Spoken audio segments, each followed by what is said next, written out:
Mes chers compatriotes, voici 61 ans que notre pays, la République du Congo, célèbre son indépendance et magnifie le 15 août de chaque année notre lutte pour la liberté, la justice et la paix. Un tel parcours impose un devoir de mémoire à l'égard des pères de l'indépendance qui avaient résolument entrepris la marche pour l'accession du Congo à la souveraineté internationale. En cet instant solennel, je voudrais adresser mes vives félicitations à notre peuple qui œuvre inlassablement à l'approfondissement de l'unité nationale, au raffermissement de la cohésion sociale et à la consolidation de la paix. Que les forces vives de la nation, en l'occurrence les organisations de la société civile, les partis politiques, les confessions religieuses, trouvent ici la réaffirmation de notre engagement indéfectible en faveur du dialogue constructif, de la tolérance et du vivre ensemble congolais. C'est aussi l'occasion de rendre honneur et un hommage appuyé à la force publique qui veille et sauvegarde chaque jour l'expression intangible et renouvelée de notre souveraineté. Mes chers compatriotes, nous célébrons les 61 ans de notre indépendance sans grande solennité, dans un contexte marqué par la pandémie de Covid-19. Face à cette grave crise sanitaire, sans accompagnement financier extérieur conséquent, nonobstant des appuis en équipement et en médicaments en provenance de quelques pays amis,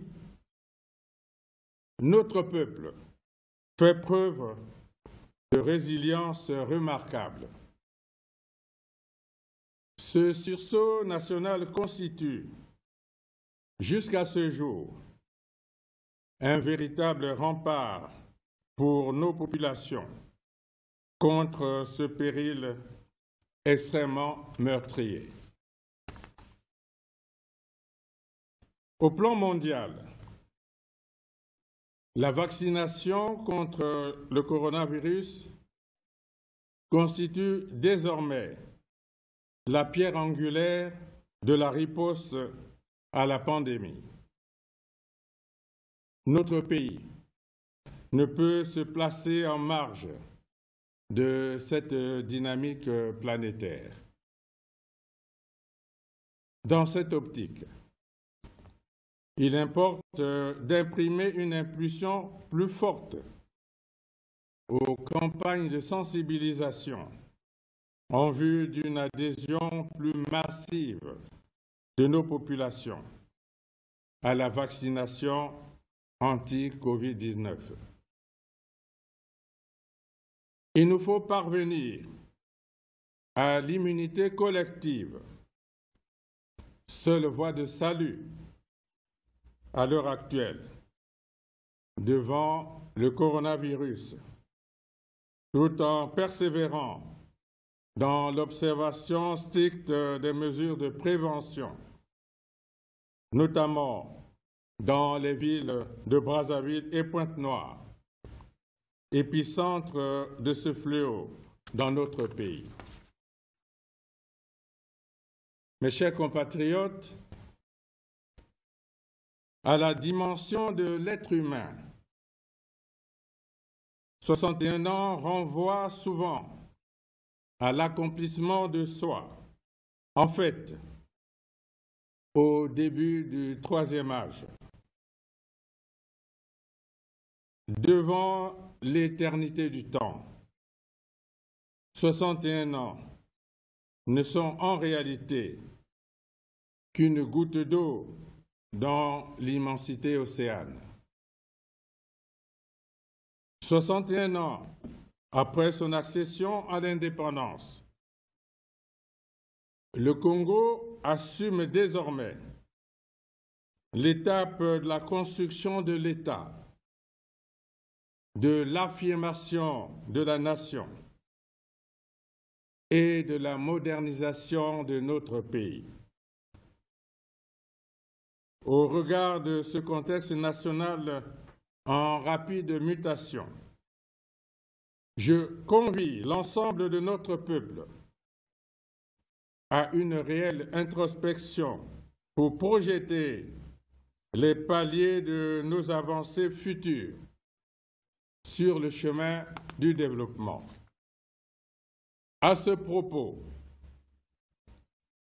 notre projet de société Ensemble, poursuivant la marche, largement plébiscité lors du scrutin présidentiel des 17 et 21 mars 2021, nous offre les leviers nécessaires pour répondre aux attentes légitimes du peuple.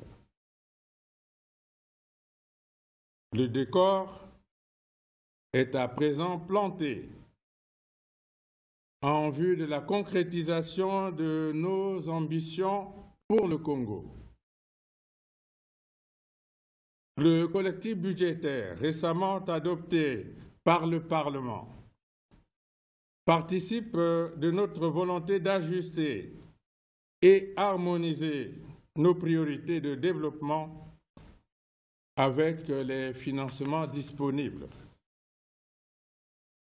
Ainsi,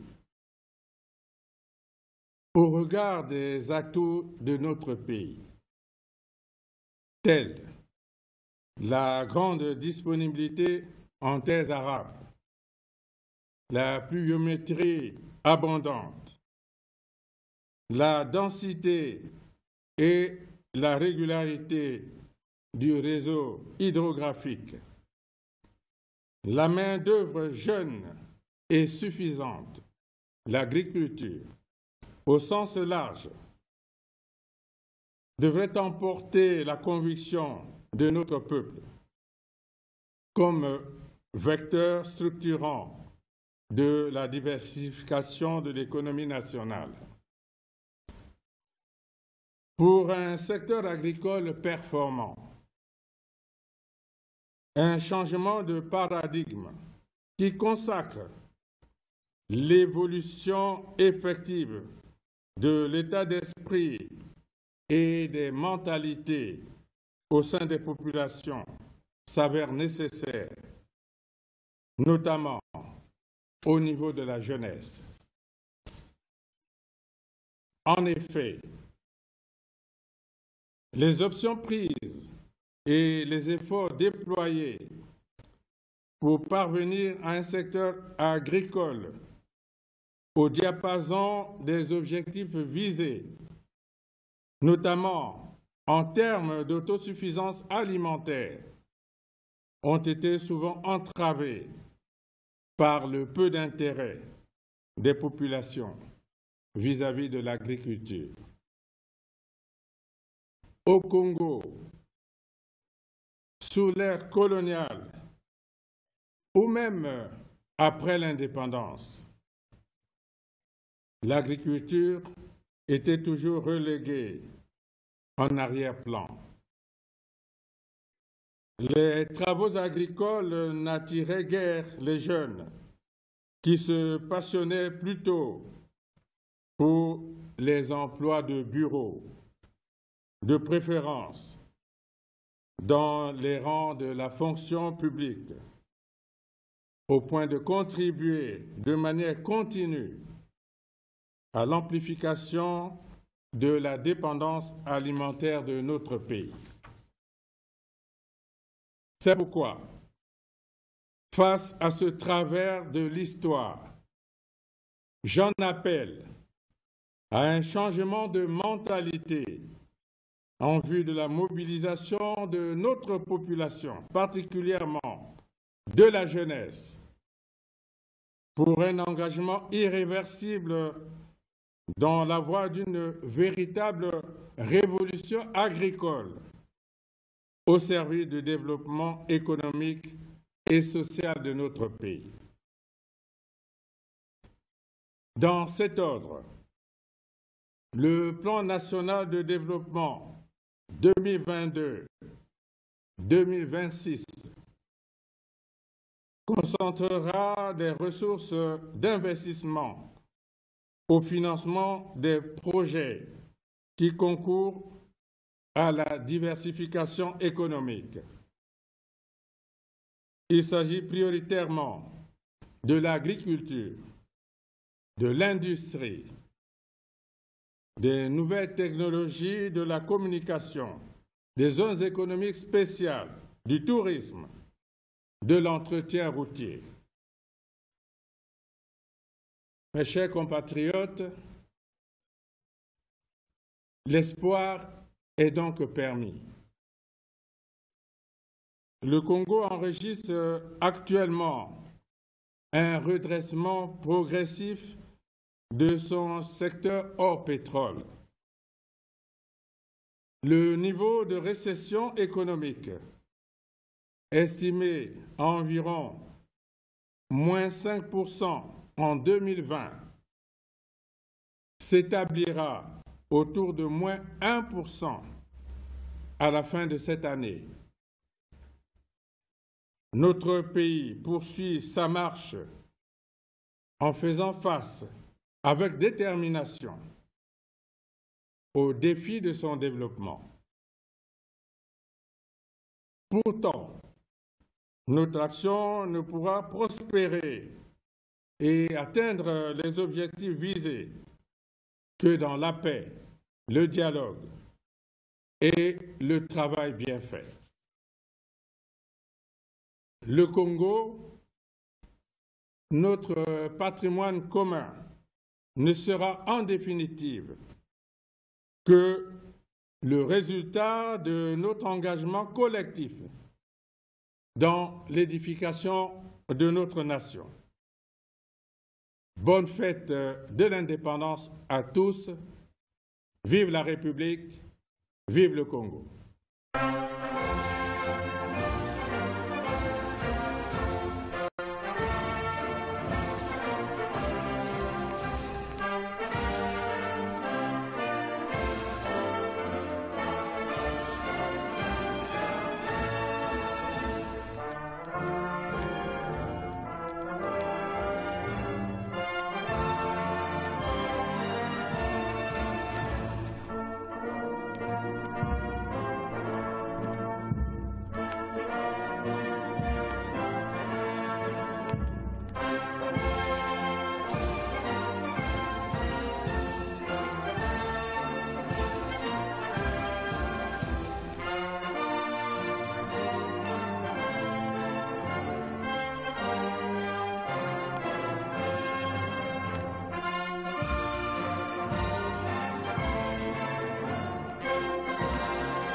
Veuillez vous abonner à votre chaîne YouTube Zoom et Focus, pour être le premier à recevoir nos nouvelles vidéos. Merci.